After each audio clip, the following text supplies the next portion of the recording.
désert qui recouvre près de la moitié du continent africain, le Sahara. Les Algériens, qui en possèdent la plus grande part, lui ont donné le nom de département des oasis. Un département 4 fois plus grand que la France. Au-delà des dunes, vers le midi, écrivait un auteur de l'Antiquité, une terre sans eau, sans animaux, sans pluie, sans bois.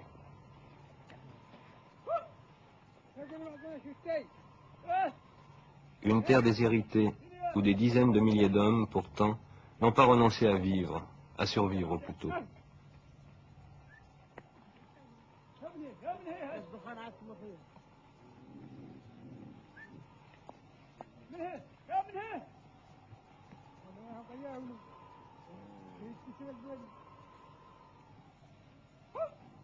En plein désert, au sud de Tougourt, et c'est avec lui que nous sommes allés à la rencontre de son pays. Avec ses fils et ses chameaux, il venait de très loin vers le sud, à plus de 2 journées de marche. Le bois au Sahara est presque aussi rare que l'eau. Alors, depuis toujours, toute l'année, Mekki fait le voyage de Tamelat. Il apporte au marabout du village, si Ahmed Tidjani, la provision de bois pour la semaine.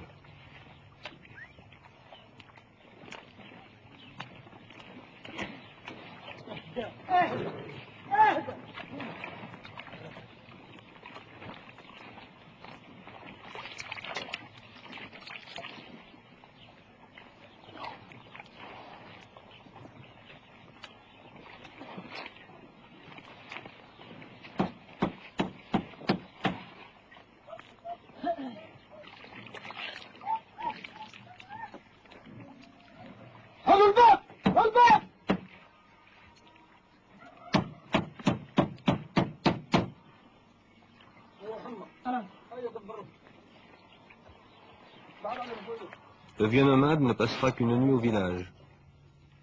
Et dans les ruelles étroites, devant les portes fermées, rien ne semble l'arracher à sa solitude de perpétuel étranger.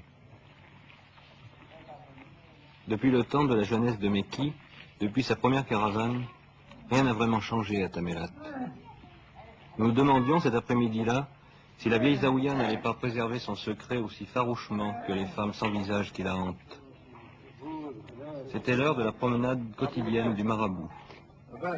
Parmi ces hommes et ces femmes, très pieusement soumis à la religion, il est l'homme de Dieu, le porteur de la sagesse du prophète, de sa parole.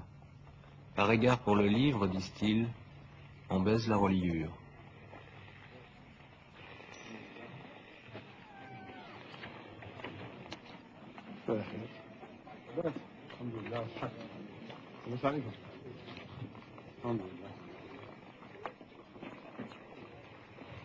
C'est un homme très généreux, c'est un homme très religieux, un homme qui sait comment vivre, c'est un homme sérieux. Et il apprend aux autres à vivre comme lui. Il apprend aux autres à vivre, il leur donne des conseils de quoi vivre. Ce bien, c'est que c'est un homme qui pense bien, qui pense bien et qui a toujours raison. Obligatoirement. Obligatoirement, il a raison. Il ne peut rien dire. L'administration coloniale abrita autrefois son pouvoir derrière l'autorité sans partage des marabouts sahariens. Beaucoup furent même assassinés par les patriotes algériens venus du Nord.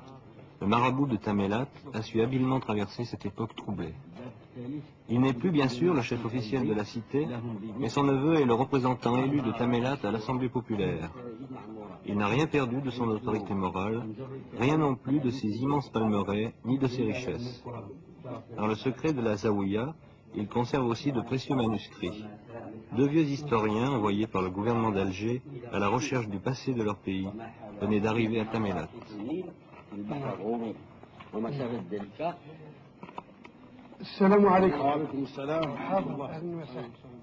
Avec la prudence et la discrétion imposées par les usages, ils nous ont aidés à satisfaire notre curiosité. Surtout une personnalité spirituelle. Il y a l'autorité administrative, mais il y a l'autorité religieuse et spirituelle. Et En même temps, le marabout sert de conciliateur, il est l'ami de tout le monde. Ouais. Est-ce que monsieur a eu des esclaves autrefois? يعني في زمن القديم هل كان لكم عبيد؟ كما كان في الدنيا كلها كان Oui, au moment où l'esclavage était répandu dans le monde entier, mais actuellement c'est la même chose. Est-ce qu'il a suivi les événements de la guerre d'Algérie, la politique de l'Algérie? كنتوا تتابعوا الحركة الوطنية؟ الحركة الوطنية دائما تتبعوها. toujours. Et je crois qu'il jouait un grand rôle avant, du temps de la France, dans la région. Point de vue politique. Est-ce qu'il avait une autorité plus grande que maintenant? Ah, il a toujours joué un rôle peut-être politique, oui. Ne troublons pas la tranquillité de la vieille Zaouïa en remuant de fâcheux souvenirs. Dans ce paisible centre religieux, sorte de couvent sans moine, tout semble inciter au repos. Toute violence paraîtrait sacrilège. Les voyageurs, les pèlerins, peuvent séjourner ici le temps qu'ils veulent. Pendant des jours, des mois, des années parfois, ils seront gratuitement pris en charge par le marabout. Les pauvres de la communauté sont eux aussi placés sous sa protection. Il n'y a pas de mendiants à Tamélat. Dans cette petite cité qui ressemblerait à une grande maison dont les ruelles seraient les corridors, l'ordre patriarcal du marabout régnera longtemps encore.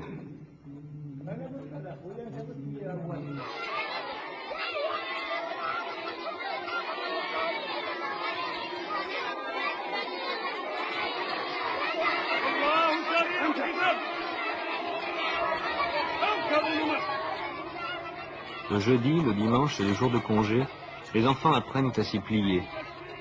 Pendant des heures, sous le regard vigilant du Taleb, on rabâche un verset du Coran copié sur l'ardoise en bois. On récite,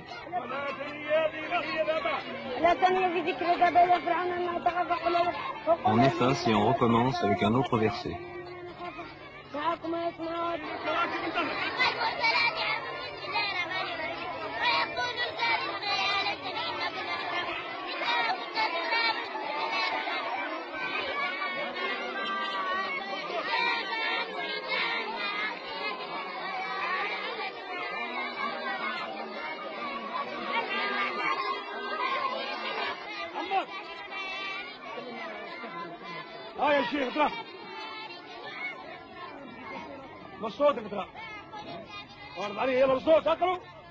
Et puis, il y a ceux qui viennent réviser.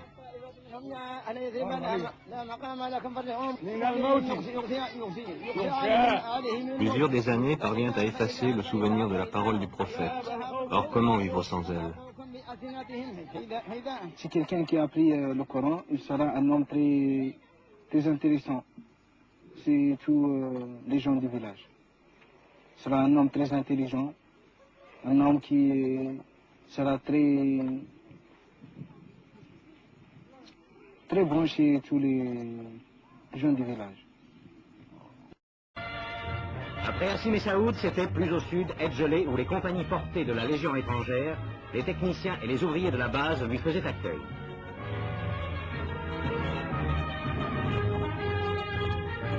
Et là, le chef du gouvernement, en assistant à l'implantation d'un 30e derrick, mesurait l'effort immense accompli depuis 2 ans dans la recherche de l'or noir. Togourt, enfin capitale du désert, attendait le général. Ce fut l'accueil d'une foule enthousiaste, exubérante, criant à la fois sa satisfaction et son espérance.